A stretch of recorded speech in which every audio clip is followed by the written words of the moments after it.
Hello all. My name is Suzanne Delecky. I am a Human and Organizational Factors Specialist with the Canadian Nuclear Safety Commission. I am also the chair of the NEA's Working Group on Human and Organizational Factors. The Working Group on Human and Organizational Factors, the main mission is to improve the understanding and technical basis for treating human and organizational factors within the nuclear industry. And the multidisciplinary field of human and organizational factors focuses on the dynamic interaction between the elements of a socio-technical system, the humans, the technology, and the organization. The Working Group on Human and Organizational Factors is a multidisciplinary group of engineers, psychologists, and social scientists from the member countries on the call today. So today we're going to be hearing from regulators and industry representatives. Each panelist will have 7 minutes to provide an overview of their current situation under the 3 main topics. This will be followed by a very brief 5-minute discussion on each theme. And then following that, there will be an open session of Q's and A's moderated by the NEA Director General, William D. Magwood IV. So I will be the timekeeper during today's session. So I ask that panelists please respect the time allotted and so that we can remain on time and have ample time afterwards for questions and answers. And so now I'd like to call upon NEA Director General William D. Magwood IV to give opening remarks and to guide us through the discussion this afternoon. Mr. Magwood.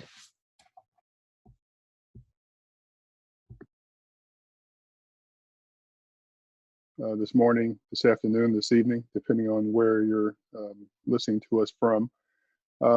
We are holding this webinar as our first major event since the pandemic crisis began. Obviously, the NEA has held many webinars in the past, but never under these circumstances, and never, for most of us, from our homes.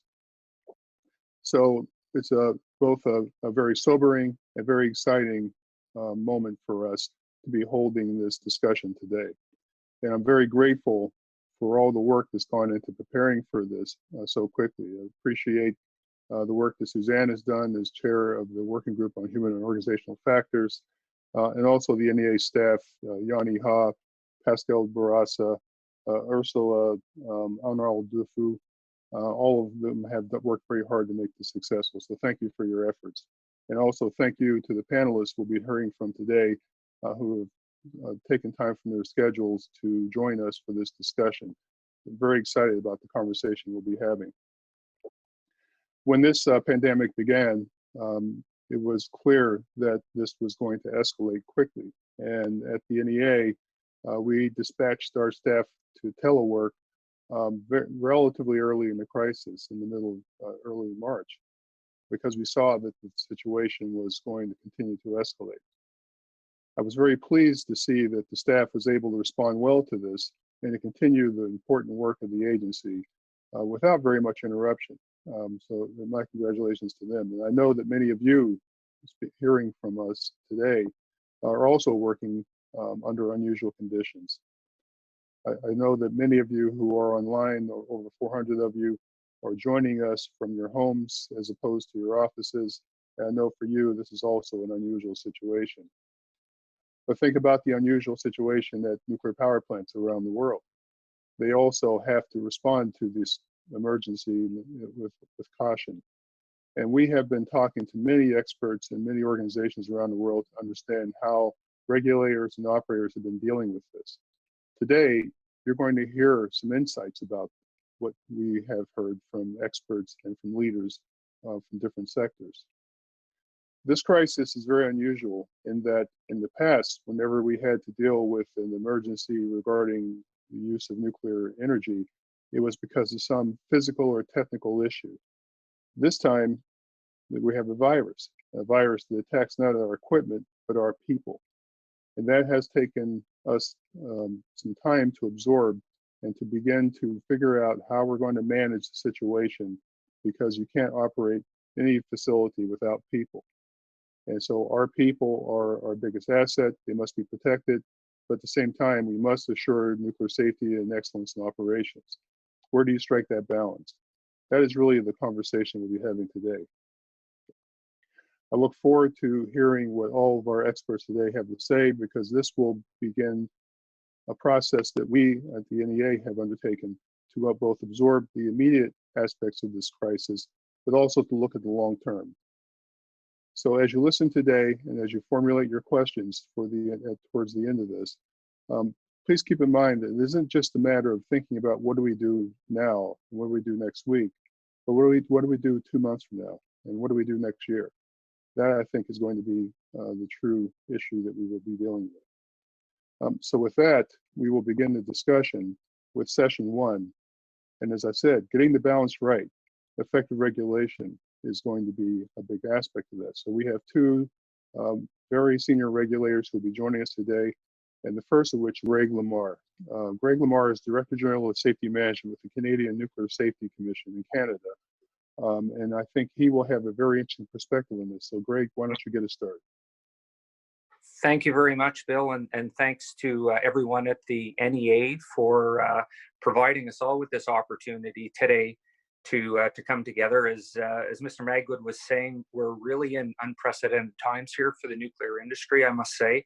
You know, to have this type of global pandemic, roughly a 1 in 100 year event, it's certainly the first time that the nuclear industry has ever been faced with such an issue.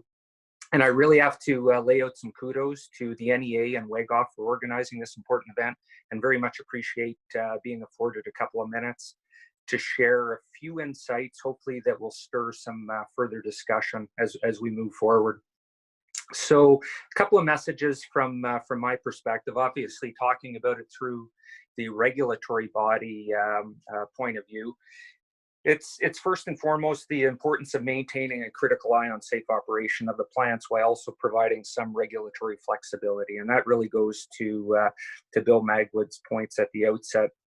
We need to ensure as a regulatory body that licensees continue to hold ultimate responsibility for safe operations, operational decision making, but at the same time ensuring that as a regulatory body, we're providing the right level of flexible decision making, agile regulatory decision making in a timely manner to allow operations to continue. Maybe just a little bit on the context within Canada. I'm sure that it is not that dissimilar from what's happening around the world, but just to provide a little bit of context. As I make statements, I'm going to be talking about all of our major licensees, but I'll really be focusing on our nuclear power plants. All of the NPPs in Canada, obviously, very quickly in mid-March, shifted to what's called a BCP approach, business continuity approach. That's a regulatory requirement within Canada for all of our major licensees to have business continuity plans. And the pandemic and what was coming out of federal and provincial levels initiated that. Licensees moved very quickly. What that meant, more specifically, was stay-at-home orders, no non-essential personnel on site. That continues. We're about 4 weeks in now. Those orders continue. Obviously, a lot of the work was being reprioritized on the fly. Outages were moved to the right. Non-essential maintenance work was being deferred. Since that time, our licensees have gone into a higher level of business continuity plan. What's called a level 2 that involves additional screening and segregation of critical staff. I'll get into in my remarks some questions around hours of work, minimum shift complement and the like, but just to provide some context in terms of the types of activities that are happening on site right now. Impact on continuing training, obviously being one of them, and that has led to us having to make some preliminary decisions in terms of what that would mean for certified operator training and the like. On site, we're also seeing enhanced cleaning, social distancing on shift. So a lot of what we see day in and day out is being brought to the control room as well. staggering of shift turnovers to minimize flow, et cetera, et cetera. So all very important work going on site. The reason I raise it is that it's very important, in my opinion, for the CNSC, for regulatory bodies to have a clear understanding of what's being done on site and to ensure that the regulatory requirements are continuing to be met. So that is occurring. What we are being looked for in terms of more specific regulatory decisions, issues around hours of work, fatigue management. Within Canada, we've got requirements embedded into a regulatory document that's referenced in the license that stipulates maximum shift durations, maximum cumulative hours that can be worked over a given period, maximum numbers of continuous night shifts and the like. And the licensees have made no formal request to us yet. But as we see south of the border at the US NRC, there is a lot of information sharing amongst the utilities in terms of what might be required as they progress from a level 2 BCP up to a more critical level 3 BCP. And in my opinion, the licensees are taking the right preparatory steps to ensure that if they should get to a more critical situation, what would that mean from an hour of work fatigue management perspective in order to maintain that minimum shift complement and keep the plants operating? So we're having a lot of discussions in terms of what that could look like. We're fortunate, as I focus on hours of work once again, that within our regulatory framework, we have embedded clauses for exceptional circumstances. So we do not need to go to our ultimate decision-making body, the Commission, to be granted deviations or waivers. That has been built in as a contingency within our regulatory framework, and we'll be looking at some of the clauses and conditions under exceptional circumstances if and when our licensees do make a formal declaration that they will need to exceed, in some cases, some of the hours of work provisions. One of the other areas of responsibility of mine, one of my teams, is certifying operators. So all of the key control room operator positions carry a CNSC certification that's issued by myself or one of my directors. Deviations are likely to be asked for by at least one of the licensees to allow some of those certificates to be extended for up to 6 months. The reason that that's being asked is that one of the mandatory renewal exams are not going to be completed by the time of expiry of those certificates later on in early fall. So once again, licensees are taking the right sort of steps to say, if the trajectory of the pandemic continues and we continue to need to carry out the extent of segregation, non-critical work, and that, what will that mean to our certification process? And you, CNSC, how would you respond to a request for a deviation? So once again, we will be looking at that to apply the right risk-informed decision-making. What I'd like to say is that we're not in the business of granting blank checks, but we are in the business of looking through a risk-informed perspective to say, okay, with such a request for a deviation that will ultimately go to the Commission as a decision-making body, what is it that we, the subject matter experts within my team, would be looking for vis-a-vis compensatory measures to be able to support such a 6-month extension of those certificates? That is some of what we're dealing with currently. There have been no requests to date to review the minimum shift complement. I believe all the regulatory bodies around the world for its major facilities have what's called the minimum shift complement, the minimum number of critical staff that need to be on site at any time in order to maintain safe operations. One of the areas that is working very well during the pandemic is the extent of information flow between our major licensees and the CNSC. And one of the issues that they continue to report on that we're tracking is the likelihood that any sort of a deviation to minimum shift complement could be requested. And that is not the case currently, but we're certainly keeping a very close eye on it. I've talked about BCP. I know I've only got a couple of minutes left. I'll try to wrap this up. I've talked about BCP, or business, the licensees' business continuity plans. It's important that the licensees work very closely with their local health authorities, and that is happening within Canada. As we talk about a global pandemic, we can't lose sight of the fact that on a regional basis, the COVID-19 spread is very unique, and what we're seeing around the Toronto area, where two of our major facilities are located, is not the same as we're seeing up in Bruce County, where the Bruce nuclear generating station is located. So there's good situational awareness, very good collaboration between our major utilities and their local health authorities that is allowing them to inform their business continuity plans going forward. And I see that as very positive.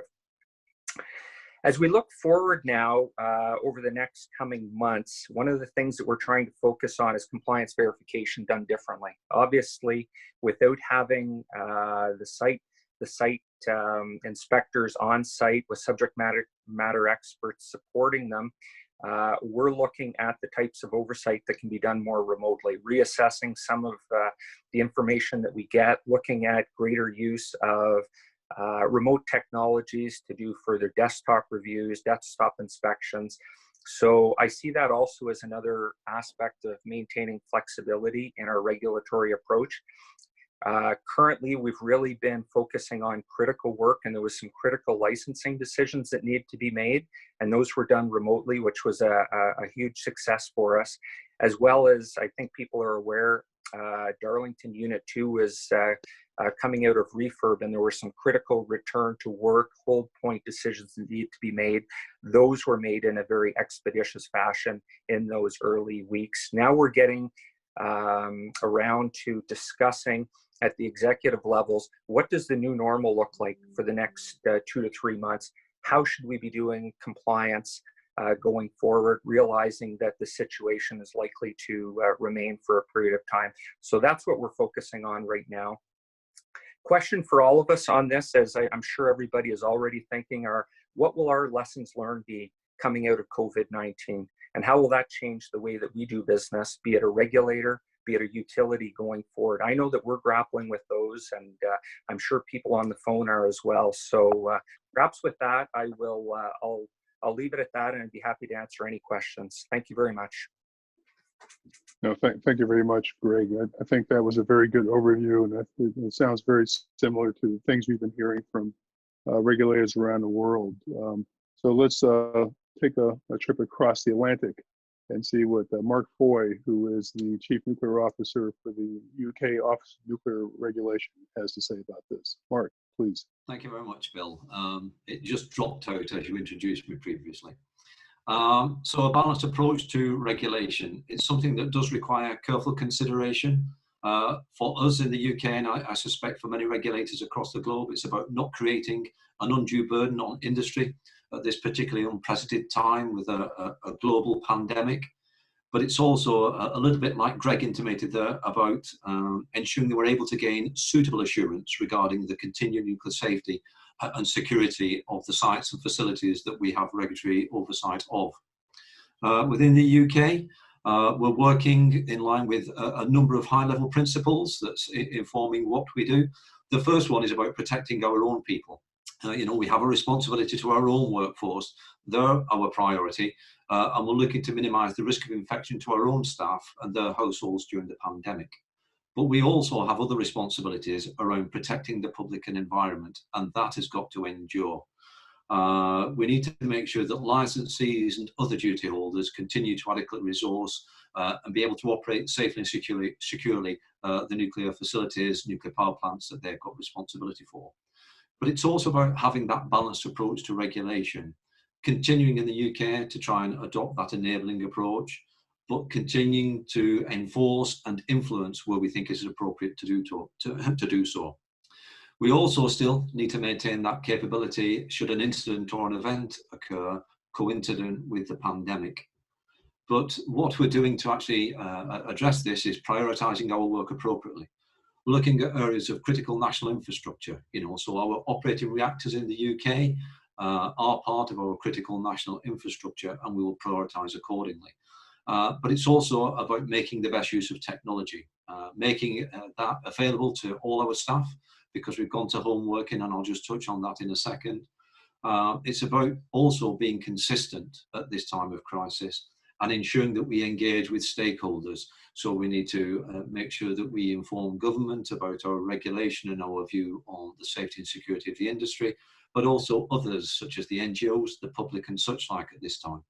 And also what we're trying to do, and this is part of it, is undertake benchmarking across regulators in the UK that also regulate other sectors of industry, so oil and gas, or factories and such like, but then talking to fellow colleagues elsewhere across the globe and engaging with those to make sure that we're taking cognizance of best practice, something that Greg may be taking on board in Canada could be useful here, and vice versa. So I've had numerous discussions with heads of regulatory bodies across the globe to make sure that we're driving consistency.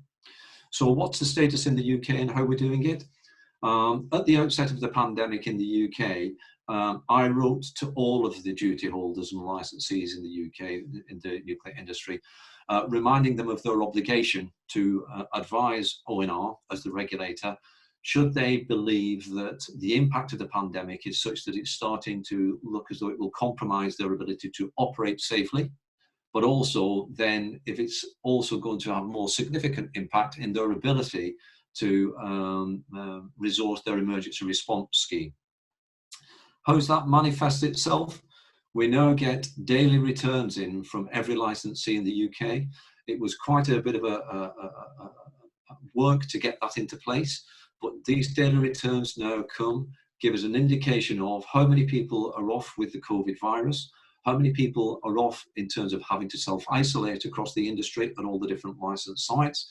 But then the industry also provides us with RAG ratings around operational resilience, ability to resource the emergency scheme on the site, also their ability to resource their security plan for the site, and then what the impact is on the supply chain. So we have a ready picture in the UK of the impact of the pandemic across our licensed sites.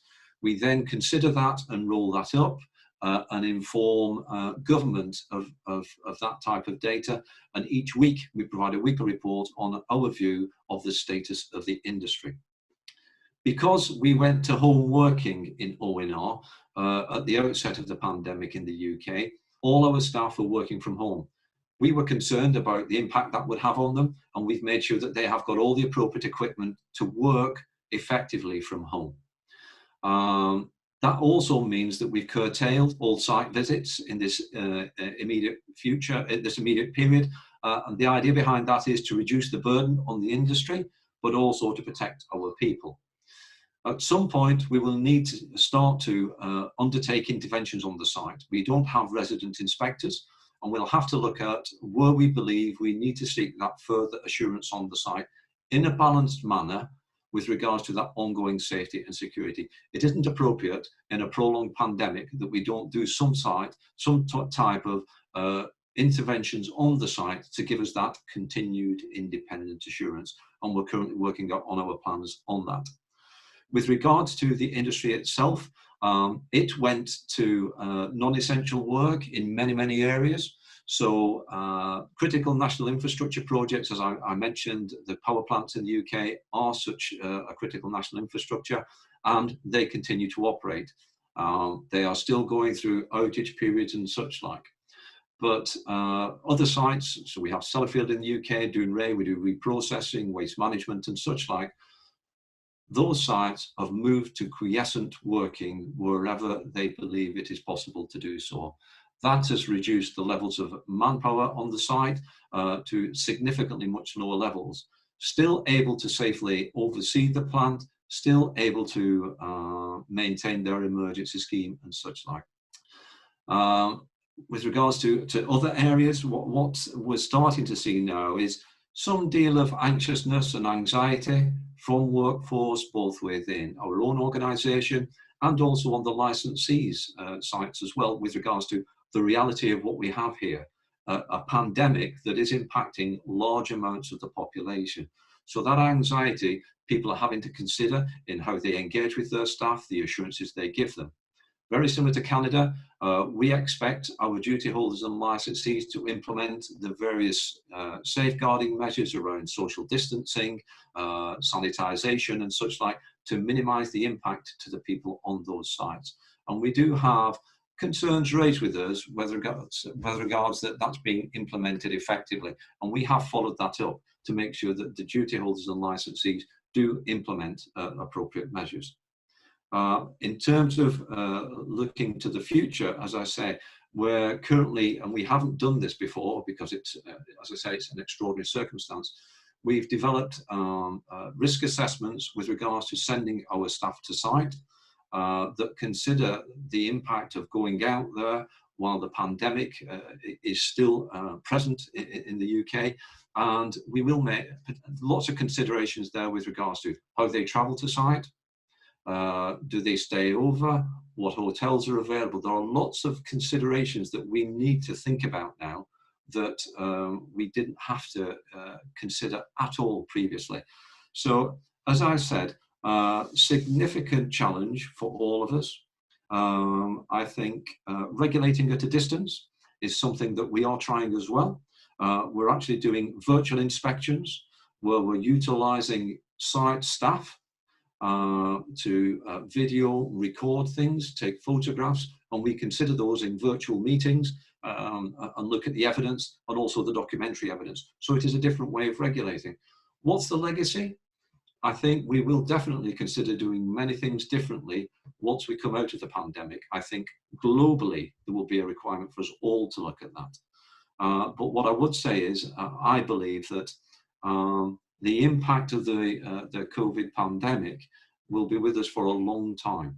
Even though we may come out of the safeguarding measures that are implemented, I think the reflection and the considerations that we will all have to make on a global part will make us do things differently and perhaps be prepared in a different manner. And that's it for myself. Thank you very much. Thank you very much, Mark. I think your comments were very helpful in seeing the situation in the UK, and there seemed to be some very close similarities to the sorts of things that Greg was talking about. One thing that occurs to me when I hear both of you speaking about this, and we'll take maybe 2 minutes to chat before we go on to the next panel, is that there's going to be a need for a great deal of trust between the regulator and the licensee to make this work.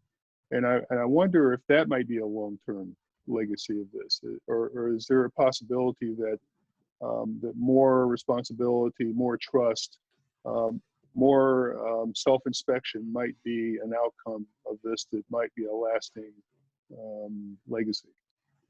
Maybe Mark, you could start and then have Greg comment. Yeah, indeed. Yeah, sorry. Indeed, yes. We have used the internal inspection function on one of our sites already to gain assurance on certain matters. And I think, as I was saying, we will have to consider doing things different in the future. I definitely think the approaches that are being adopted now will inform how we do things in the future. And it may well be that we perhaps have more reliance on internal assurance, but also utilize them to provide information in real time to send to ourselves as the regulator back in our headquarters. Greg? Yeah, thanks very much. I've always, so I follow the adage as a regulator, trust but verify. And I think we have to keep in mind that that verification piece is very important. Personally, I think there's a lot of information that from the CNSC's perspective that can be provided by the licensee that perhaps we can leverage to a greater extent than what we are right now. And I think that's one of the lessons learned that we'll take away is that traditionally we spent a lot of time sending people to site, supported by the site inspectors, to do comprehensive lockdown inspections. I could see there being a lot of opportunities through the remote technology means for us to do a lot more remote verification. And just perhaps to follow up on what Mark was saying as well in terms of what's being done already, it's not to say that we don't have any eyes and ears on site at all. And through remote means, we are already participating, providing some oversight in terms of some of the operational decision-making meetings that are happening on site. Those are things that we can continue to oversee at a distance. And there are others as well. I think technology can help us along to do that more effectively. But yeah, I think there's a lot of lessons that can be learned coming out of this. Excellent.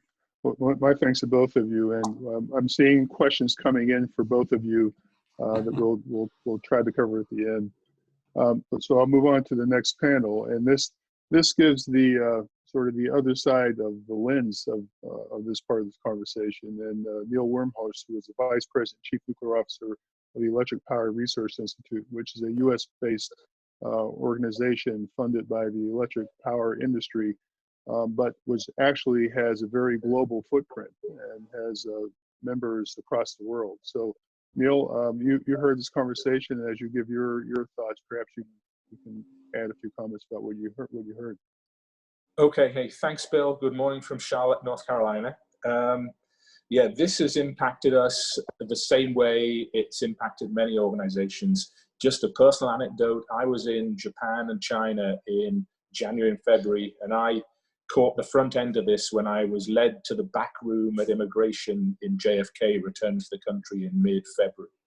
So about that time, we went to work from home, banned all travel. So we have most of our people working from home. We have a few people in our labs across the US supporting outages with NDE work, welding work, and things like that. We're fortunate.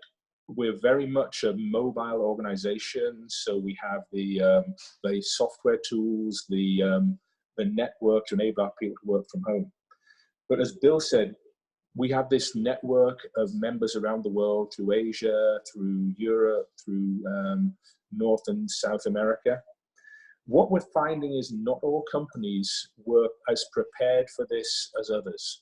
Some companies, frankly, they have their employees with desktop computers, and working from home has become a real challenge for them. Other companies, they really had never thought through web conferences like this. I'll give you an example. Our company has banned using Zoom, which is the platform we're on today. So I'm actually on this web conference using my wife's iPad. So there are things we're learning through this that we have done to ourselves as an industry through the right motivation, which I think we need to look to address. We have a real valid issue to manage with cybersecurity, but in managing the issue, have we hobbled ourselves for dealing with events like this? And are we enabling our staff to be as flexible as we need them to be? And if we can turn that into a positive, if we address this cyber issue, will that enable us to deploy things like the remote monitoring the previous panelists talked about, actually help with using things like data analytics, big data, artificial intelligence, by loosening somewhat the restrictions we have around moving data around in our industry. It's not easy. It's always been kept down tight by CIOs and others for very good and rational reasons.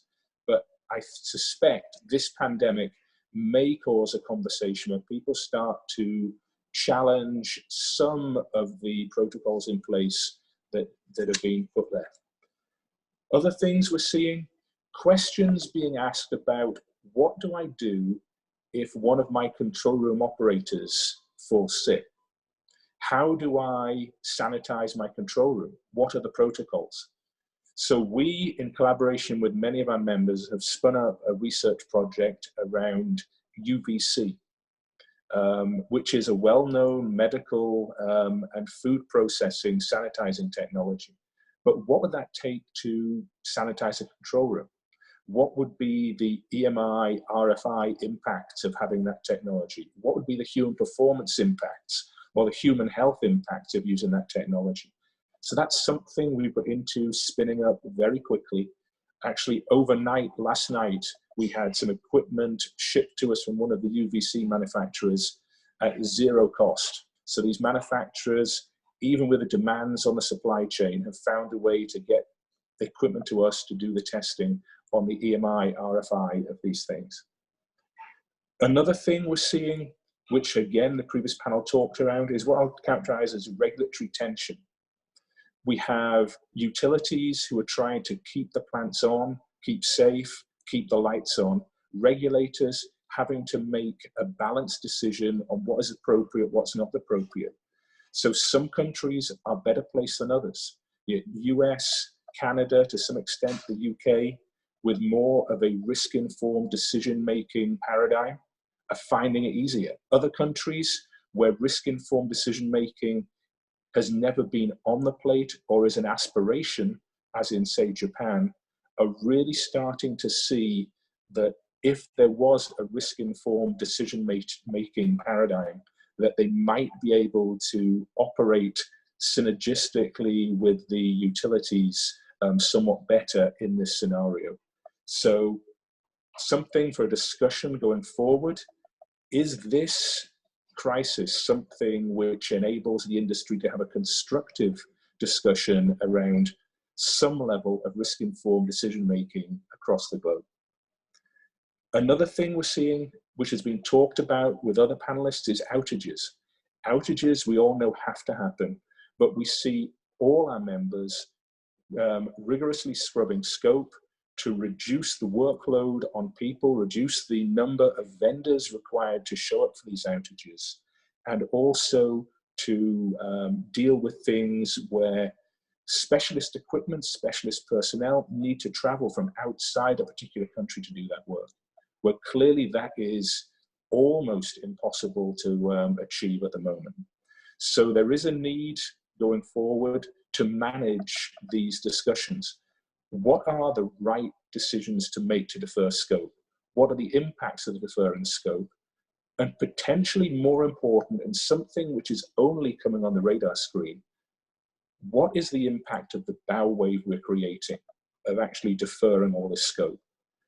What are the right scope decisions for subsequent outages with a understanding of code and risk impacts, understanding the amount of equipment that's out there to do some of these specialist equipment inspections, understanding the human resources need to do these inspections.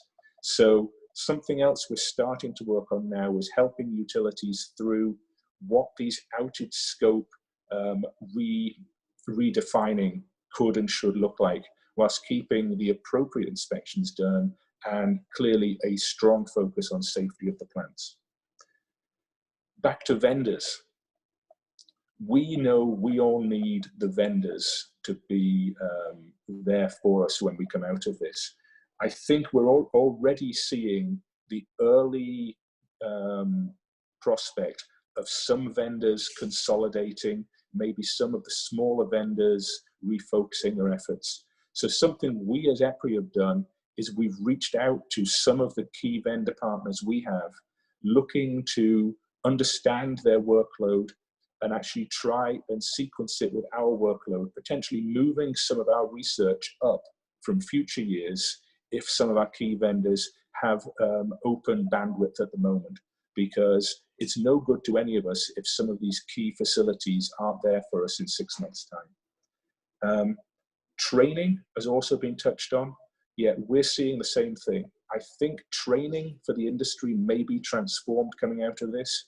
More remote training, more web training, more focus on portable qualifications and things like that. And looking forward, Bill and I have discussed, Bill and I travel almost the same amount. We foresee significantly less business travel, more web conferences, and I think we're going to see generally more trust of technologies like this.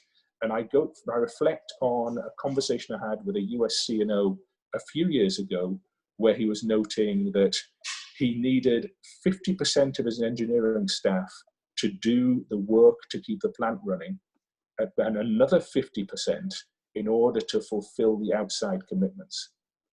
I see a potential where coming out of this, we might be able to reach a situation where some of the workload, as in the time away from plants, in order to fulfill outside commitments, is reduced. So That's me reaching for that silver lining in the cloud.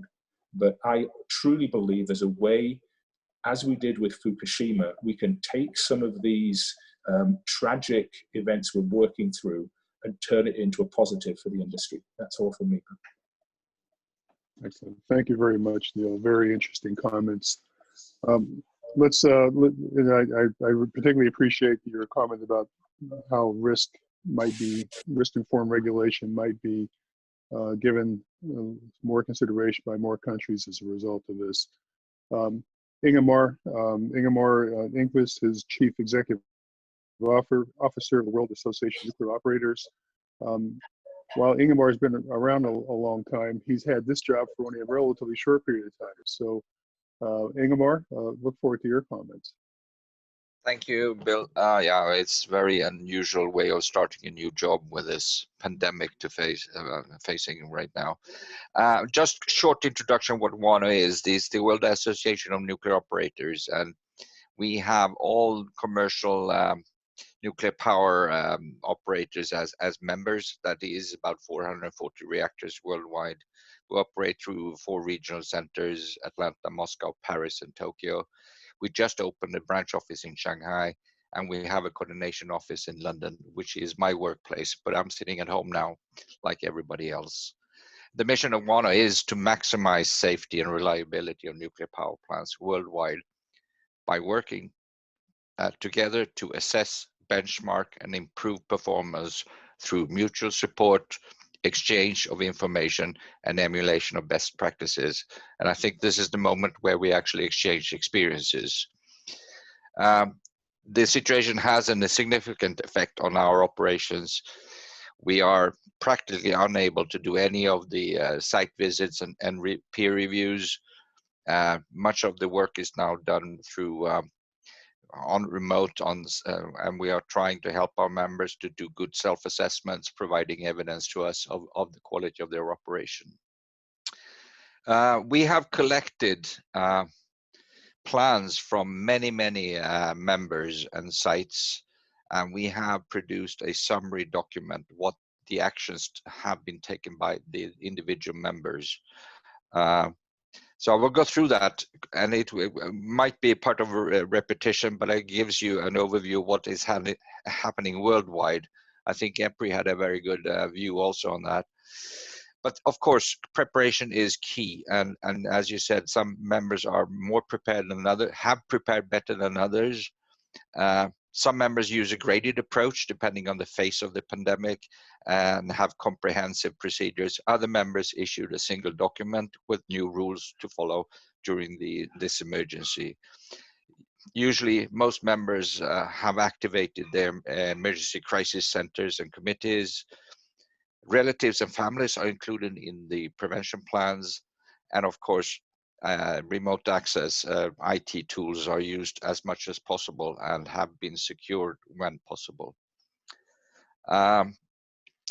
Regarding the operational measures for operators and so on, of course, there has been analysis of key operation staff, which is the minimal requirement for safe operation in different conditions and situations.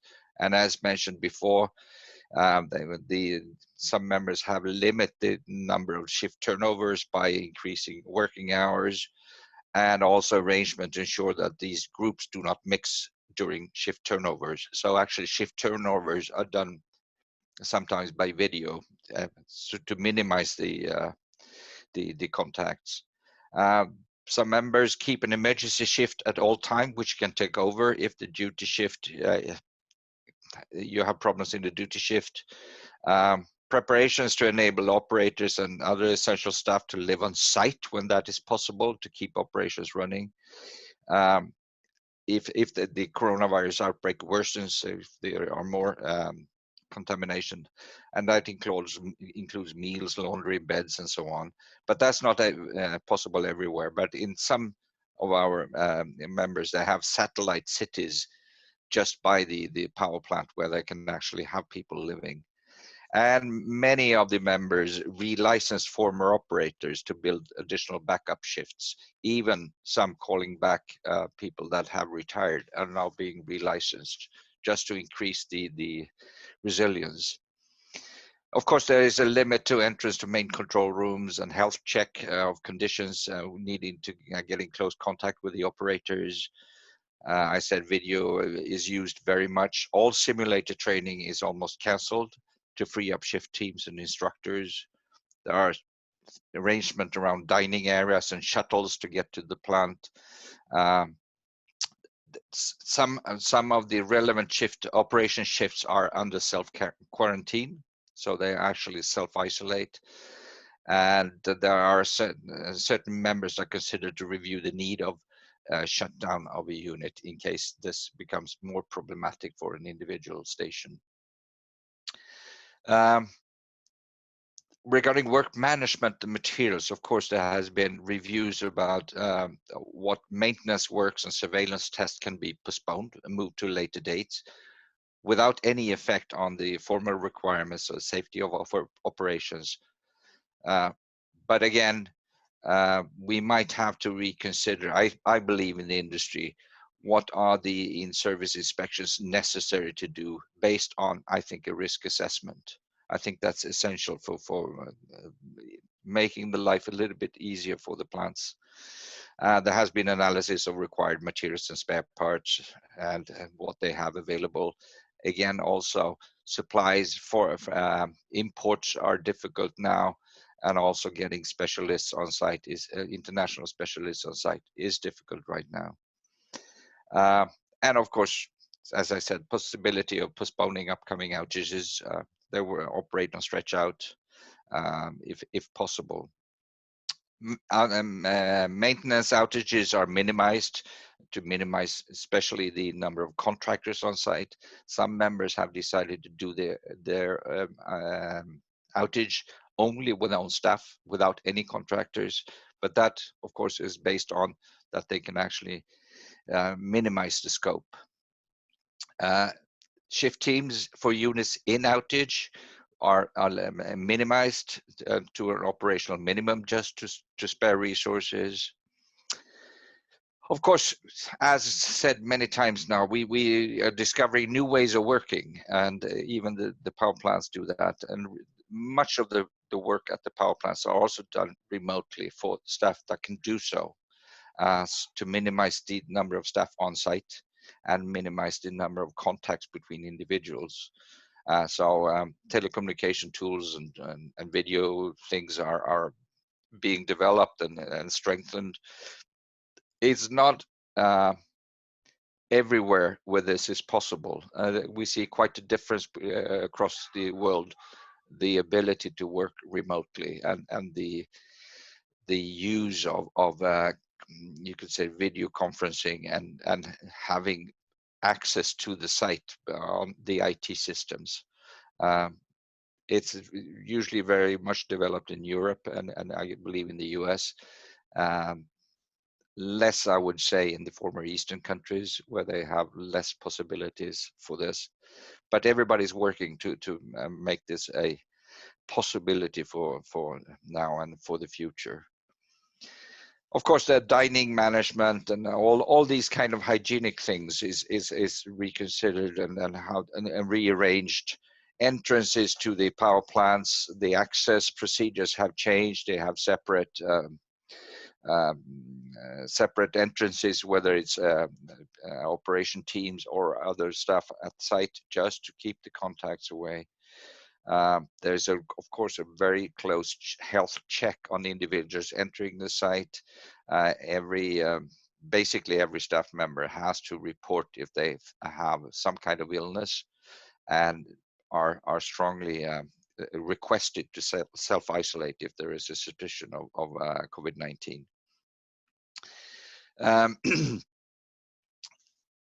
I could go on, but there will be more repetition. But I think what is quite interesting, a new thing, WANOJ is usually an organization where we do analytical work from our visits. We see gaps to excellence. We report those in peer review reports and so on.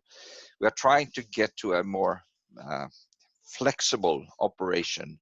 And just as an example, we got a request from an individual member if we could facilitate contacts between companies' medical doctors for a chat how to handle the situation, which we did a couple of days ago, where 13 medical doctors participated in the video call, and their experience was they want a follow-up call, and I believe there will be more medical experts attending that call, how to handle access to the site, when can we allow people come back to sites after if they have been infected and they have recovered, and they are sharing information now. So we have gone from more approving best practices by review of WANO to sharing good ideas and good practices member to member, and we just provide a platform for sharing. So we have a possibility to collect all kinds of plans, and we publish them on our member website, which is a closed website. And for anyone, any member to download documents and use them to do checks versus their own plans to see if it's really efficient, if they have forgotten anything. So it's a very different operation right now, but we're trying to serve our members with the absolutely best support to enable safe and continued operation of the power plants. Thank you very much. I appreciate that overview, and it's interesting to hear some of the differences that you've highlighted. One thing that I think we're going to really have to understand is how, if this goes on for a long period of time, how it will affect training and certification programs. And this is something maybe we can discuss again with the regulators at the end. There's lots of questions coming in for both of you, but I think in order to I want to try to reserve as much time as possible for Q&A because there's so many questions coming through. So I'm going to shift to panel 3 at this point, the Leadership, Resilience, and Learning from Previous Events panel. And we're going to start with Maria, not Mary, Maria Korsnick, who is president of the Nuclear Energy Institute.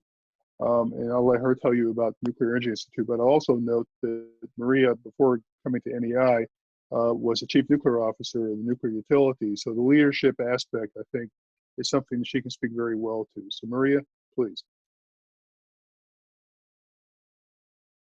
Can hear me. As I reflect on my comments, my goodness, we could probably talk about this topic for hours, but let me just sort of tee up some interesting concepts. I will talk as a leadership from a site organization. Bill, as you mentioned, in my past, I have been a chief nuclear officer, and I will also speak as leadership for organizations that support the industry. Organizations such as the one that you run and the one that I run now, which is the Nuclear Energy Institute. And for those that are not familiar with NEI, we represent the industry, both utilities and suppliers that support the nuclear energy industry. And we do that by working to put effective policies in place, so at a government level. We also do that by working with the regulator to put effective regulations in place. And so as I reflect on leadership during this time, I would put it perhaps in 4 categories. And I would frame that as the whole person, and I would say redefining normal, managing without, and mental health. So those would be the 4 buckets that I would put. Again, the whole person, redefining normal, managing without, and mental health. And now what do I mean by those? So I'd start with the whole person. And as we lead through these turbulent times, the decisions that you're making, normally in normal times, you talk about decisions that you'd make that would involve your employee. And now you're having to make decisions that involve your employee being able to manage their own safety, but also the safety of their loved ones and their family. And so now, all of a sudden, instead of just having sort of that clear, bright line between, say, work and home, it's really very interconnected, because you're making decisions that the person has to feel then comfortable that they can also be taking care of their loved ones or their connected family. So decisions about, say, teleworking, which many of us are doing today, or decisions on quarantining, and the timing of those decisions from a leadership perspective, all come under, very quick focus and needed necessary attention. So as a leader, you're going and transitioning very quickly from just, oh, I have these employees, to I'm actually managing a much broader picture. And the decisions that we make are very significant. Redefining normal, I talk about that really in making decisions during these turbulent times. And when we talk about turbulence, obviously it's not just turbulence from the standpoint of this pandemic, which is significant enough. In other words, the sickness itself, but it's the sickness, it's the business interruptions, it's the broad economic distress. And so it's really, as we said, sort of redefining normal. And the challenge that you have in redefining normal is that the information that's coming out often is unclear, it's uncertain, it's ambiguous, and really very fundamental changes are taking place. And for example, I know for us, we've had to reinforce at the federal level that the electric sector is an essential business. That refueling outages at nuclear plants are very much essential to supporting the electric sector, and really having then to engage at the state government level, and in our case that's governors, to appreciate the essential function of nuclear plants, balancing the need to bringing in hundreds, sometimes thousands of workers to finish a refueling outage or complete a refueling outage. And that's obviously challenged during a time such as this with a pandemic. We've also had to interact with regulators to get support of this stressed industry. You've heard it earlier in some other presentations about work hour rules or training commitments. So again, that role as a leader of redefining normal and redefining a structure within which you can continue to operate. The third category I listed was managing without. And, as leaders, our job is to provide necessary resources to keep our workers safe and to safely run our business. The situation that has provided through this pandemic has shown that you don't have those resources, right? Testing is a great example. It's just not readily available. And so as you're trying to lead in this difficult time, one of the key ingredients that you need to best lead, to understand, would be the results of this testing. And yet that testing is just not sufficiently there. It's there in bits and pieces, but not to the level that would make your decisions much more straightforward, and it'd be much easier to support your staff. So I would say managing without has been very significant. And the last area, I said mental health, and really it's just kind of pulling together this whole picture really about managing stress and helping your employees manage stress. So such as a pandemic not only creates a high level of change, but that whole resetting of what is normal, all of that creates a large amount of stress. And so to manage that, checking in with employees, if you look at the solution for the pandemic, it's separation. Well, separation can exacerbate stress. It can create anxiousness and anxiety. So at a time where you're trying to have that connectedness, you actually create an environment of separateness, right? And so if you just look at sort of how that all comes together, it creates a high level of stress and anxiety. And so again, I share this as in jobs that we have helping an industry, but they're the same things that the leadership of the sites are actually dealing with themselves. And so, Bill, I hope that has provided some thought-provoking areas for us to explore in the panel questions. Very much. Thank you, Maria. And you actually managed to keep to your 7 minutes, so that's a good model for all of these people to follow. Sorry, we'll move on to the next speaker, Pia Olderwall, who is Principal Advisor at STUK, the Radiation and Nuclear Safety Authority of Finland. Pia, please. Thank you. Thank you very much. I hope you can hear me. Yes. Good. Very good. So we have heard already very many excellent examples of the necessary adaptations that our licensee organizations and the regulators around the world have done in order to cope with the situation. But today I would like to address some issues concerning these kind of adaptations that we do in this kind of exceptional situation. And I would like to share with you some ideas that we have discussed at STUK, at the Finnish regulatory body, about the human and organizational risks that are associated with these kind of changes that our licensees have to do now in order to cope with the pandemic situation. So what we need to understand that these small modifications concerning the roles and responsibilities, work practices, and maybe some priorities, they are changes in the organizations. And whenever you have changes, there is a possibility of risk because you introduce something that you have not done carefully before. So we know from the human and organizational factors studies very well that these kind of sudden changes, they always bring risks, and we can even see this in our accident and event investigations, that these kind of sudden changes are quite often one of the contributing factors when there have been major failures. So we need to be mindful that when we try to be resilient, we also pay attention to these human and organizational factors, risks that we introduce. With these changes that I mentioned, I mean, for example, that we introduce a lot of temporary rules and instructions in the organization.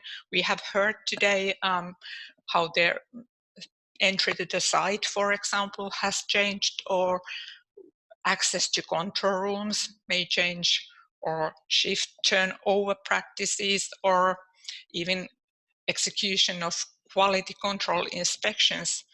We come up with new solutions. And of course, we have these kind of new rules for example, in our intranet pages or in some meeting memos. And it might be difficult really to keep track on what is the latest way of how I should really work. And is this really an agreed upon working practice that I should follow now? Then we have changes, of course, concerning meeting and communication practices.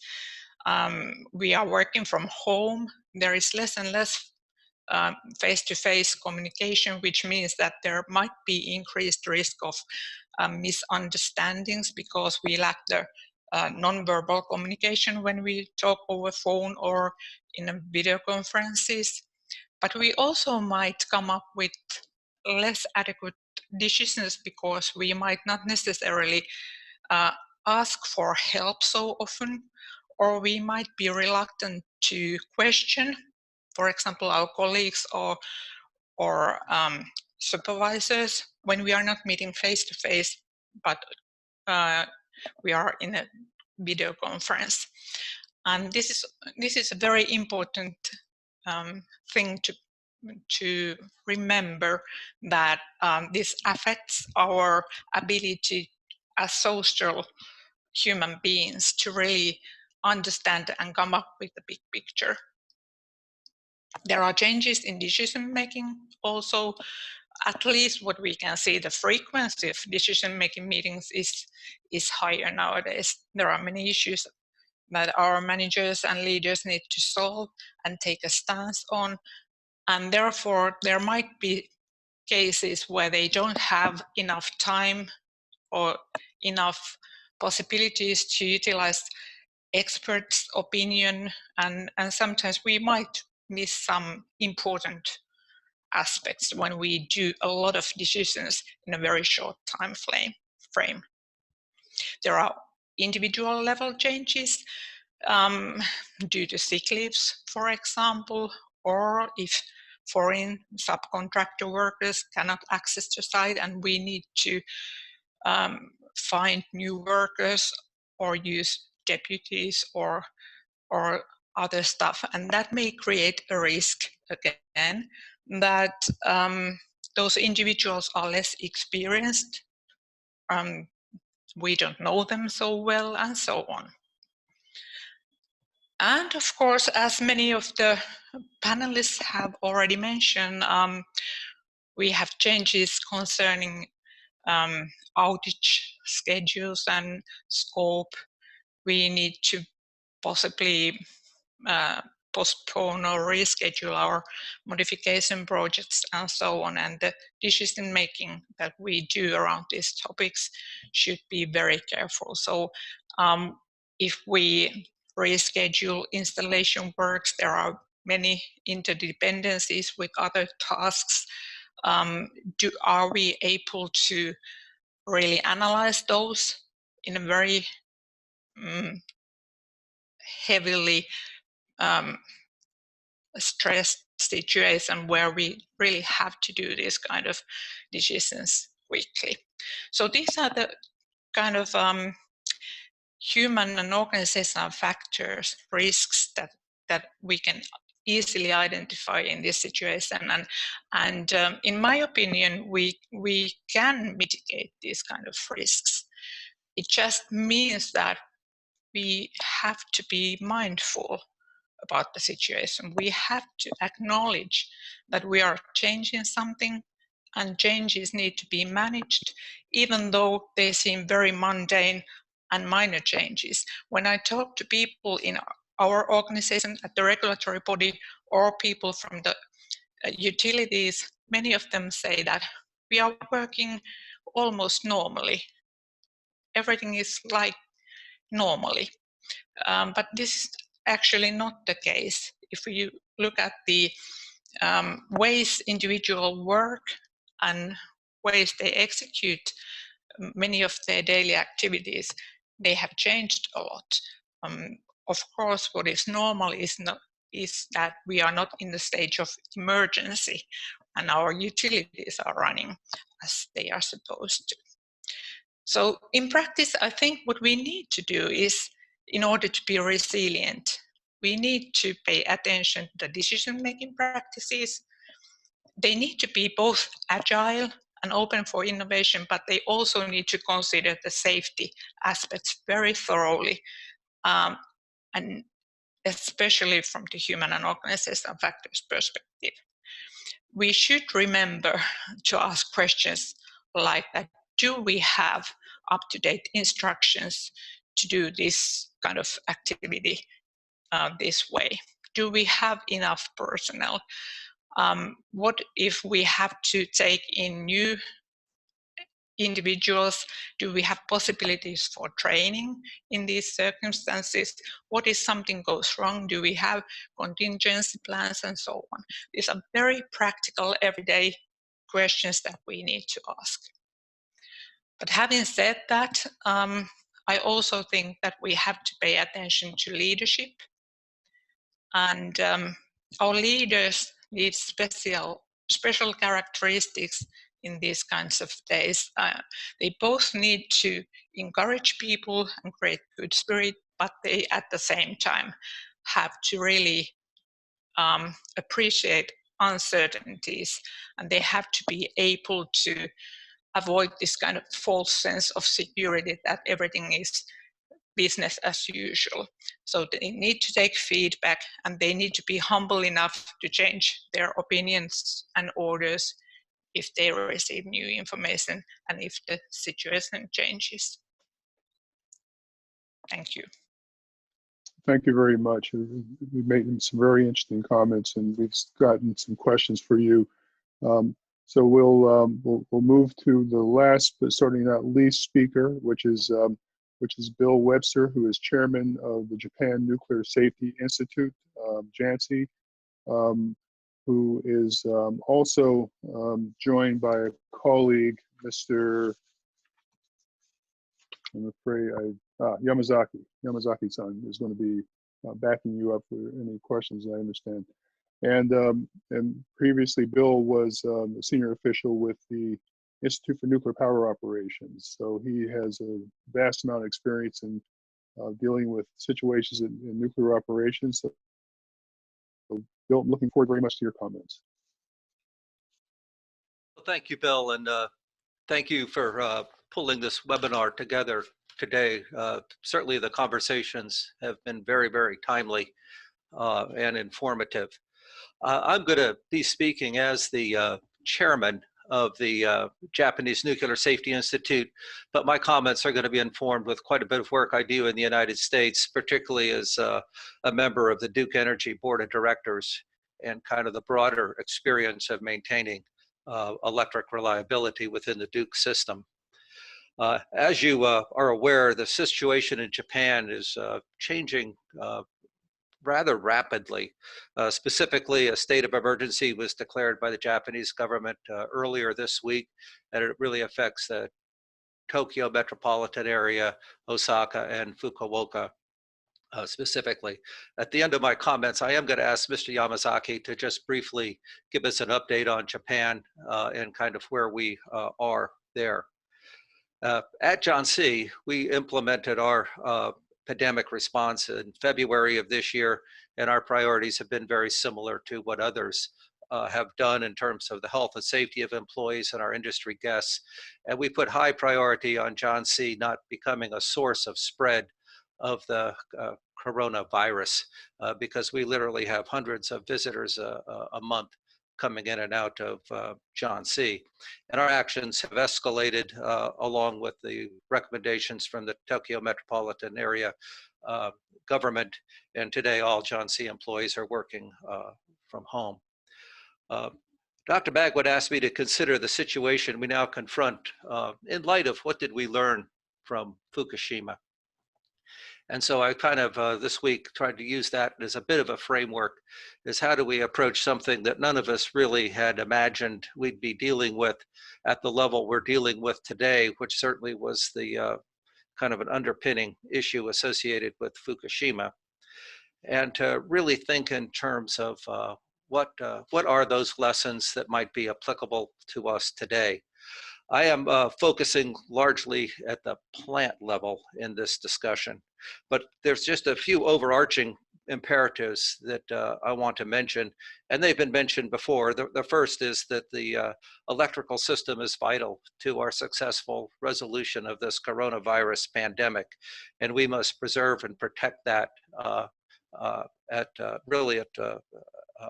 all costs. Every operating company has a pandemic response plan. They certainly are in place, but this pathogen is different, as every pathogen is. And I think the fact that it can spread and be contagious and not have symptoms is particularly troubling. And then the last is, I think, and Maria made this point, I think it's quite important as well, is that when you have a situation such as we're dealing with this coronavirus, it does spread fear and really depression within our workforce, and that needs to be specifically managed. This was evident in Japan, and it's still remnants of it today following the Fukushima event. And it does require special leadership, special visibility in place. When I think about Fukushima, I'm going to talk really three things, and these derive largely from Mr. Masuda, who was the chairman, or excuse me, was the site vice president at the Fukushima Daini station, in terms of what did he do and what was he thinking about. And I boil this down to, first, is situational awareness during uncertain conditions. And I think that's largely what we're dealing with today. At Fukushima, of course, situational awareness was what's the status of our safety systems? What's the status of the conditions of our personal accountability? Today, situational awareness is what's the status of our workforce? What's the health of the workforce? Who's sick? Who possibly could be carrying the virus unwittingly? And then who are healthy employees? And what are the critical positions that we need to absolutely preserve as healthy, with a healthy workforce? Our sense is that this situational awareness changes both at the plant, but it also with this virus, I think is changing as we learn more about the virus and how the virus is transmitted across a population. So situational awareness during uncertain conditions is key, and leaders making sense of that. The second is prioritization. Is now we know the situation, we need to prioritize to what we're going to do. And this has been discussed many tasks in terms of how do we screen employees to make sure the sick get the right attention medically that they need, and how the potentially carriers are isolated, and how the healthy workforce is maintained. And so those are key things in our prioritization. I think what's a little different about this one as others is this is going to require some behavior changes as we institute social distancing and other remote work practices that we need to consider. And then the last is implementation. Once we know our priorities, how well do we implement it? Are we doing what we say we're going to do? And I think this needs very careful attention. Is we're adding new requirements on our workforce today. And some of those requirements, such as social distancing, aren't directly compatible with some of the practices we've put in place in terms of peer verification, in terms of procedural reader-writer usage. So many of the things that have assured high employee reliability are going to be challenged by the practices we're putting in place today. And so to have leaders in place until we really gain proficiency here, in my view, is going to be quite important. And so those really three items, that framework of situational awareness during the uncertain conditions, particularly recognizing we're not the experts here, prioritization of what we do, and then really careful monitoring of that implementation, in my view, are lessons from Masuda-san, and I think things that will serve us well. What I'd like to do is ask Mr. Yamazaki to take just a minute or two and just give a brief update of what's transpired in Japan. We haven't talked in a couple of days, and I just want to kind of make sure I understand and the group here understands where we are in Japan. So Mr. Yamazaki, if you wouldn't mind just offering a few comments, please.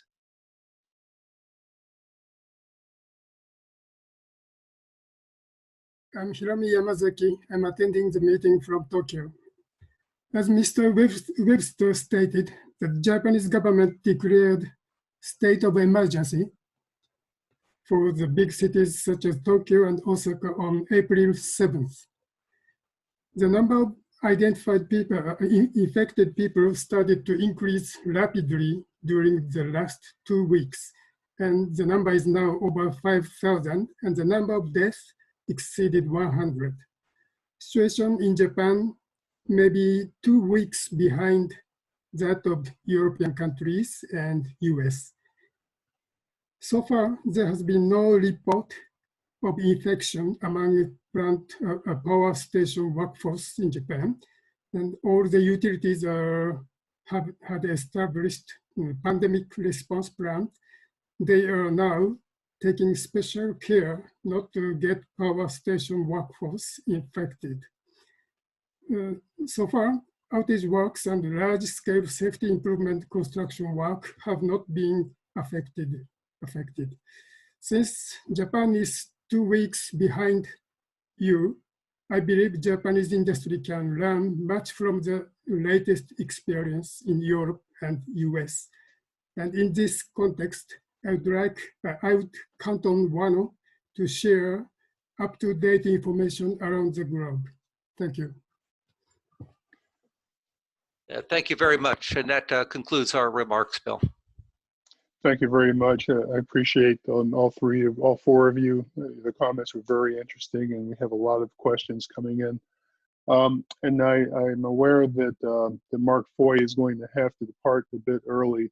So let me sort of direct a question directly at him to start the Q&A session. And one thing that has come up a lot in the conversation is how do we and what should we be doing right now to capture the lessons that need to be learned from this experience? What is it that we should be doing today to make sure that we are prepared to understand what happened? Okay, thanks for the question. To my mind, all the different organisations and agencies have a role to play. So individual regulatory bodies should be looking to document and learn the lessons, and we've already recognised that within our own organisation. But the licensees, the operators, the duty holders themselves, and indeed the government with regards to the national situation. But then it's like the bodies such as the NEA, as we're doing now, should be working to bring everybody together, I think, to share their experiences on what these lessons are. If you take the example of Fukushima, a lot of that happened post-Fukushima. A number of months and even years after Fukushima did the learning come out. And I think it needs to be real-time learning and documented real-time.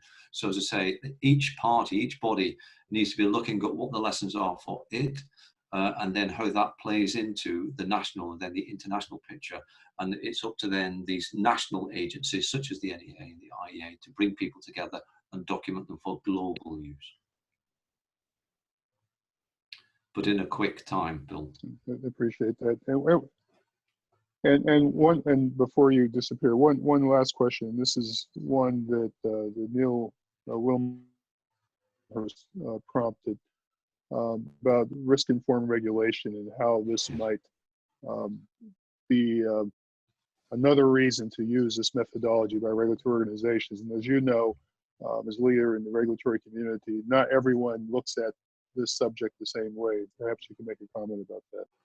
Yeah, I know when I made the comment during my talk about us stepping back from site visits and not doing site inspections, there's been quite a few questions there around, you know, what about the impact on safety? From a risk-informed perspective, I'm quite comfortable with that because the industry in the UK is a mature industry. It's got a good nuclear safety record, and I don't expect that performance to drop off overnight because we have the COVID pandemic. If I can seek assurances at distance that they have sufficient resource to undertake their activities safely and securely, then I'm content with that. But I do recognise that eventually we will have to look at it and come to an informed perspective on a risk-based approach that we will have to do some interventions on some sites. Another aspect of risk-informed regulation is where we're looking at, I know Greg talked about deviations. There will be certain areas where we may have to reconsider the need to do certain testing or inspections that are specified in legislation, but that will not be done without an appropriate justification behind it. And to my mind, that's not following the prescription of the law. It's using risk-based information and decision-making to come to an appropriate solution given the crisis that the UK and the globe faces at this moment in time. Thank you very much. And before you disappear, I'd just like to thank you as a group. One potential silver lining in this virus is that if I tried to gather this assemblage together for a workshop, it would be extraordinarily difficult to pull all of you together at the same time. So in such a short period of time. So let's look at the bright side of this. I was able to get this collective wisdom together very quickly. Okay. So Mark, I know you have to go, so thank you very much for joining us. No, thank you everybody. Cheers, Bill. Bye. Bye-bye. Greg, let me ask you, give you a chance to comment on this issue about risk-informed regulation. There's also a specific question for you that perhaps you can also respond to, and that is this issue. You brought up this issue about doing this inspection through remote technologies. And I think a lot of people are wondering, well, what do we really mean by that? And are we stretching regulation to use these remote approaches? Sorry, Bill, you cut out there for a second, but I think the question was, and please correct me if I'm wrong. Sorry. What are we talking about when we talk about using technology to carry out remote verification compliance? Is that more or less what the question was? That's the question, but also, are you stretching the regulatory framework to enable Oh. use of those kinds of technologies? Yeah, very good question. And maybe what I'll do is start off with a piece on risk-informed decision-making and then sort of pivot over a little bit more to remote technologies. Within the CNSC, as I think one of our previous panel members talked about, we're blessed that in many areas we've got a very non-prescriptive performance-based regulation. And that really allows both the licensees and the regulator a bit of latitude in terms of achieving safety objectives. As I said, typically a lot of our compliance verification has been on site. I personally believe that there is a lot more that we could be doing remotely. Like Mark, I think that there is a point in which you say that there's a certain amount of work that needs to be done through on-site verification. And like the ONR, the CNSC is going through a process right now to look at what site verification is required in the next 3-6 months, and prioritizing that going forward and making sure that we've got the right provisions in place to protect human health, and that both from our side and the licensee side. But just give you an example. So one of my groups does training, and another of my groups is responsible for operator certification. There's a lot of training that goes on that typically we go out and do site type 2s as the operators go through some of their mandatory continuing training. And I could see there being opportunities there for us to, as an example, do interviewing of the candidates remotely, being able to verify through remote means, video conferencing and others, the aspects of training that are key to our regulatory decision making. We can also, rather than being on site to verify records and that, a lot of that could be verified remotely. That means maintaining, we talk situational awareness. One of the other panelists used that term. I really like that term as well. I think there's a lot that we can do from a distance to continue to verify that the licensee is doing what they need to do, and prioritizing that for the most safety critical positions. And operator certification and continuing training, I think, is a perfect example where we could use that to a greater benefit than we are currently. Thank you very much. Very, very interesting insights. Let me direct a question to both Ingemar and Pia. Both of you have participated, have been involved in our country-specific safety culture for exercise, where we investigate how national culture can influence safety culture, and give our member countries a chance to explore this in some in-depth conversation and discussion. And I wonder, as I was listening, as Pia was talking, I was thinking that this could be a factor, because she talked about how things could be missed, and there could be bad decision making if you do things on video instead of being in person. I wonder if you have any reflections, and maybe, since I don't see Pia on camera at the moment, I'll start with you, Ingemar.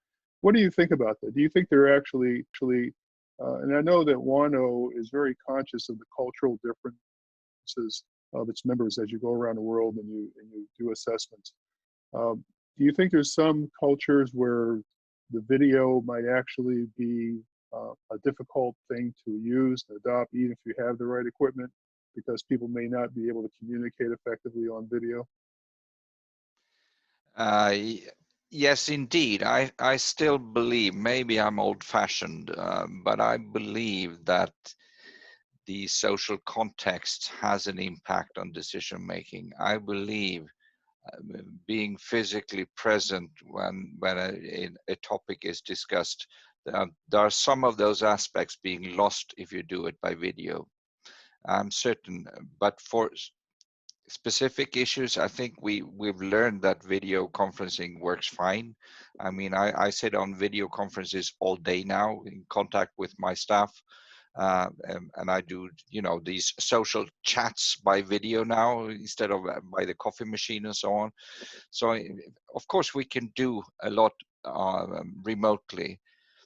But the dynamics of decision making, at least from my experience being on plants and so on, is it's not lost, but it's weakened, I would say. And these dynamics are important for the decision making. So we need to pay attention what the influence will be in the future. If we would go fully to remotely operate nuclear power plants, which I don't think we will ever do, but that's the extreme. Everybody's sitting at home and doing all manipulations from home.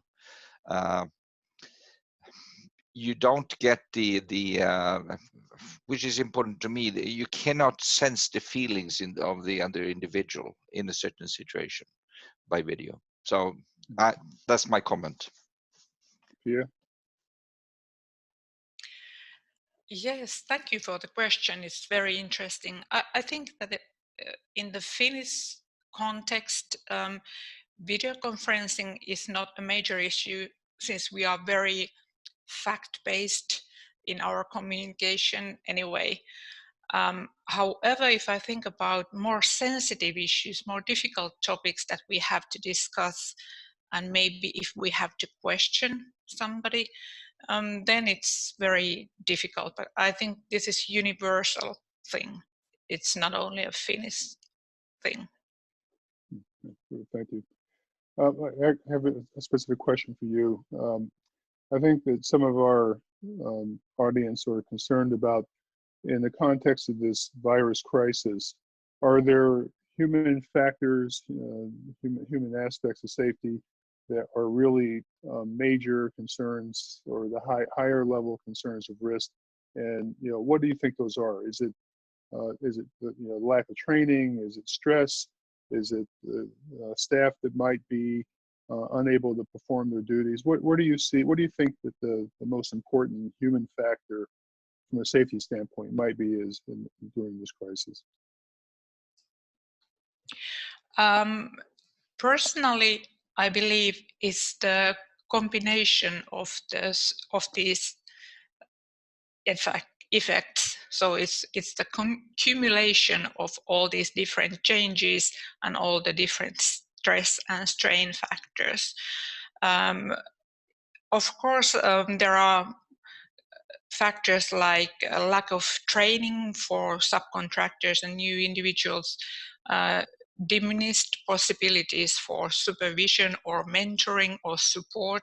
This is very important if you have new workers. But it's also that when we have to change roles and responsibilities, those create potentially these kind of latent problems that somebody has not taken care of, some issues that we would normally expect the expert to take care of. So I think it's a combination. Thank you very much. I have a question that I think I'll pass to Maria, and that is, globally the industry has some demographic issues. There's a need to have more young people come into the nuclear sector, and do things like this make that easier or harder, do you think? How do you think that bringing new employees and building capacity for nuclear utilities and the nuclear industry might be affected by all this?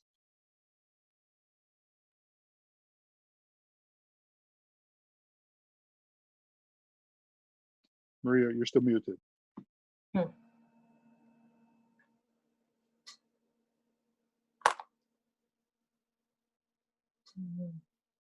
We can hear you now.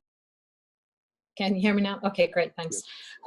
Yeah, so your question being, hey, we have a pipeline, we need to bring folks into the industry, and what does this experience through a pandemic, and sort of how do we reflect on that? On one hand, on the positive, I would say the attention that the essential nature of the electric sector, and within that, the essential need for nuclear power, and those conversations are playing out really because of the stress, because of the fact that people say this job needs to continue, whether it's a refueling outage or whatever. So I think that puts nuclear in a frame of importance, quite frankly. So I think that could be a positive. The challenge, of course, that we have is, and I'll speak to the United States, we need nuclear to be embraced going forward in terms of new build and sort of new concepts. So we are seeing that at the research level, at the Let's Build Demonstration Reactor level. And so hopefully this attention, and we will seek to make this happen, this attention that nuclear is getting in terms of its essential nature and the importance of it, we will work to lever that to continue the conversation and bring in that pipeline. So that'll be the glass half full answer. Well, I have a very, thank you for that. I have a very interesting question here, and it sort of made me smile a little bit because I know I have many former colleagues from the U.S. Nuclear Regulatory Commission who are listening to this, and we had some very vibrant conversations about the subject of defense in depth and how that's used in regulatory decision making. So someone asked the question, does this represent an impact on defense in depth for the nuclear power plants? And if we've lost defense in depth because of this, should we now be doing something to counteract that? And so I guess that one can look at that as a regulatory side and also the industry side. So I'll throw that up to see who wants to respond to that. Well, I'll start just to frame it out from a defense in depth perspective. I would say that this is actually demonstrated in a lot of ways that we have the defense in depth within a plant. Let's just talk about operations and the ability to continue to operate through this. Now, granted, it did require getting some flexibility on work hour rules from the regulator, which I would actually commend the regulator for being agile during these times. We were able to get some things in place that applied to the whole industry instead of requiring each individual plant to do things. And so I think that is a very necessary agility factor that's required here. But especially again for us where we didn't really have enough testing, if you decide that you're trying to be able to man the shifts, if you will, the idea of being able to deal with a high level of absenteeism. And one of the ways that they dealt with that was to create these super crews, if you will, and be able to operate for longer periods of time, with the groups of people, and then be able to supplement those in case those operators got sick. So basically, plants were coming up with the ability to deal with 40 and 50% levels of absenteeism. And to be able to continue. And you have to be able to think that through, again, especially when you don't have testing. Once you had testing, something like quarantining would make sense. But if you don't know people are healthy, quarantining isn't really an answer, right? And so that's where you have to, with the situational awareness, the information that you have, and sort of deal with what you have. But I actually think that the plants being able to deal with 40 and 50% absenteeism shows defense in depth. Ingemar, I saw you nodding vigorously, so maybe you'd like to comment. Yes, my comment is, as we are aware of from WANOJ side, we don't see any applications to regulator for exceptions. This is still covered by normal procedures, or maybe not procedures used very frequently. I mean, if you take the emergency plans and those activities which are preparations for emergency only, that we haven't seen any emergency in any plant yet. And the plants are still fully staffed according to requirements. So I don't see any weakening of the defense in depth. I think, as Maria said, this is actually a sign of that defense in depth actually works. We have the margins in the industry to cope with this situation, with a lot of people being absent, limitations on travel, which, I mean, limitations of traveling and access to site is also part of the emergency procedures, which is covered for other scenarios. So this pandemic scenario is sort of covered by other scenarios, or severe weather, or you name it. So I really don't see that it has affected it. Defense in depth, and we are not cutting corners or putting procedures in place which aren't fully safe or are not covered by the safety case. We are still within the safety case of the plants. Thank you. Greg, I'm going to give you a chance to take give a regulatory perspective on this, I have a question for you. Yeah, thank you very much. I wanted to step in, so thanks for the opportunity. A couple of comments. I agree with the two comments previously made about maintaining safety within the overall safety envelope. Well, one of the takeaways for me out of this is the importance that we put pre-planning of the potential of a pandemic into all of our regulatory framework. And I can say from the CNSC's perspective that some of our more modern regulatory instruments, and I talked about hours of work more specifically, actually have clauses in there for exceptional circumstances, so that we're not dealing with it on the fly, trying to make the best risk-informed decisions at the time, but it really goes into the pre-planning of, be it regulations, regulatory documents, rulemaking in the US and that says that normal operations, these are the requirements. In case of exceptional circumstances, these types of measures are allowed as well.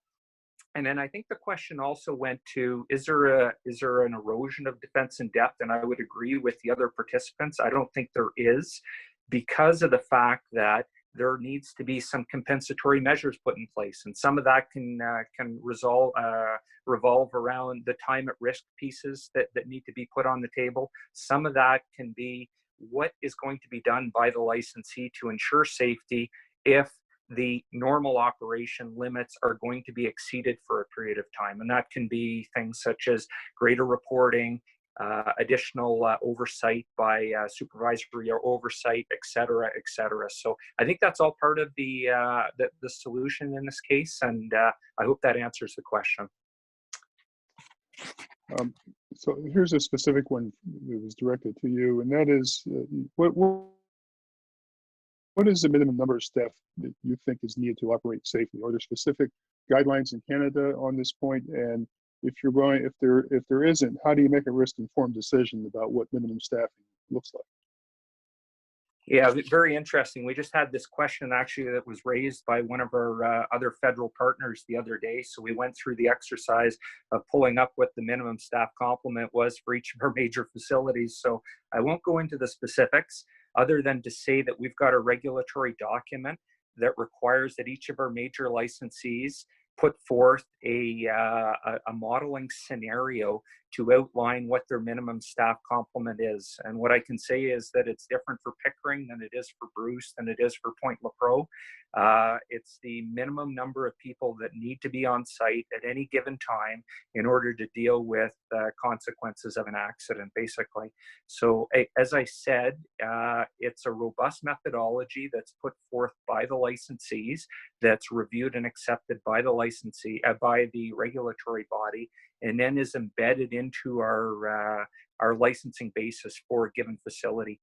As I said, none of the licensees have come forth to request a deviation from their minimum shift complement, and most of them are now putting in place major contingency measures to try to ensure, as this continues to evolve, that they will not encroach upon the minimum shift complement. There's a significant margin between normal critical staffing complement and minimum shift complement, and for what we can see for the time being, there exists significant margin still.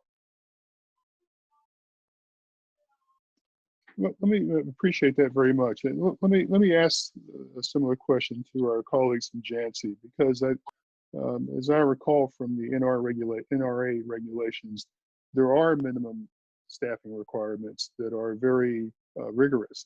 And has there been conversation about that in Japan, about whether that's something that needs to be looked at or relaxed or modified? What can you tell us about that? Yeah, let me ask Mr. Yamasaki to answer that. I have not been a part of those discussions at this point. So, Mr. Yamasaki, if I know you've been in conversations with FEPC and others regarding this matter.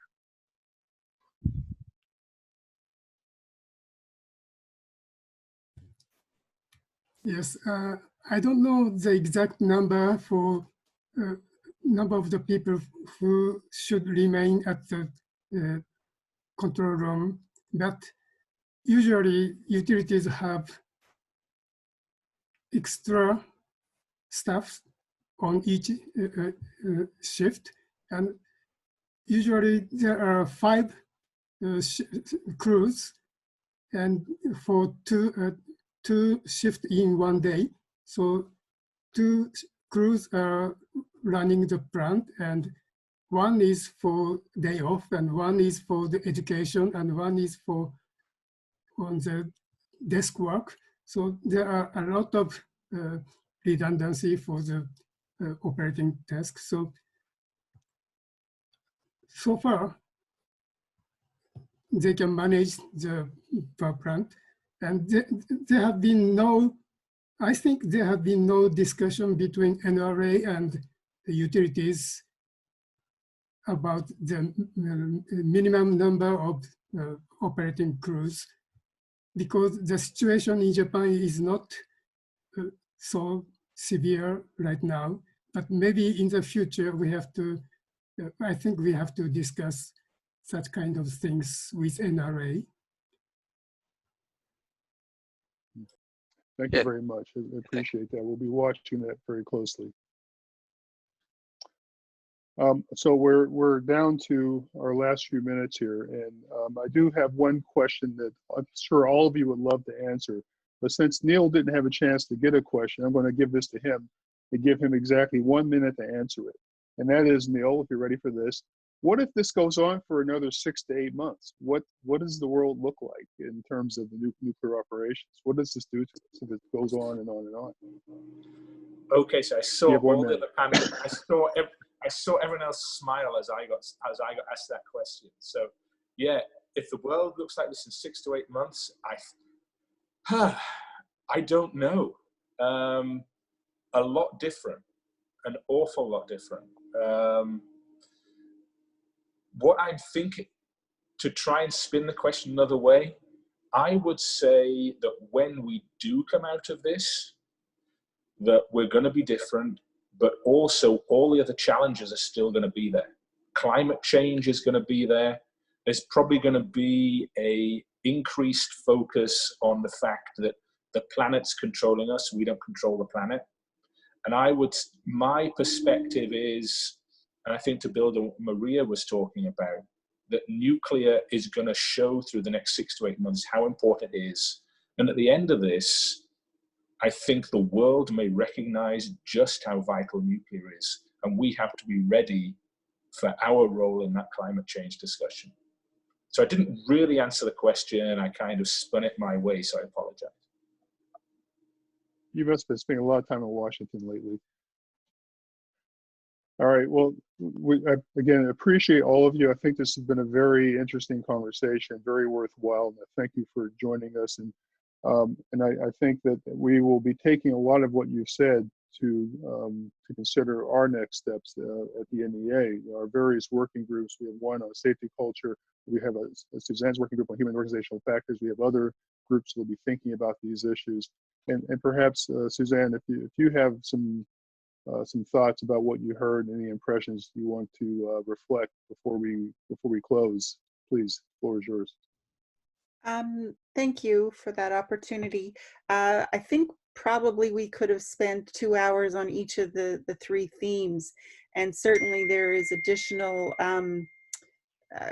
ways we can further discuss these issues. I think that's it. Otherwise, I'll end up spending more time than is available. So thank you. Well, again, thanks to all of you. This has been a great conversation. I'll close just by observing that, as many of you have observed, this is an evolving situation. We're learning more every day. And I think this will be one of those situations where perhaps this time next year, we'll look back and we'll all be thinking, well, why didn't we think to do this? And why didn't we realize that? And that's the way these things are always characterized, by the hindsight being so clear that when you're in the middle of it, it's impossible to know exactly what you should be doing. But hopefully, when we finally do emerge from this, as many of you have said, we'll emerge smarter, stronger, even more resilient than we are today. And that we'll have absorbed the lessons and be prepared for the future. So with that, again, my thanks to all of you. Not only did we not go over time, I think we still have 1 minute and 30 seconds left, but I think I'll let you go back to work. Oh, and Ingemar, you want to make a comment, or are you just waving goodbye? I think Ingemar was just waving goodbye. Well, to all 400 of you who joined us, thank you very much, and I look forward to talking with all of you again sometime soon. Take care and be healthy.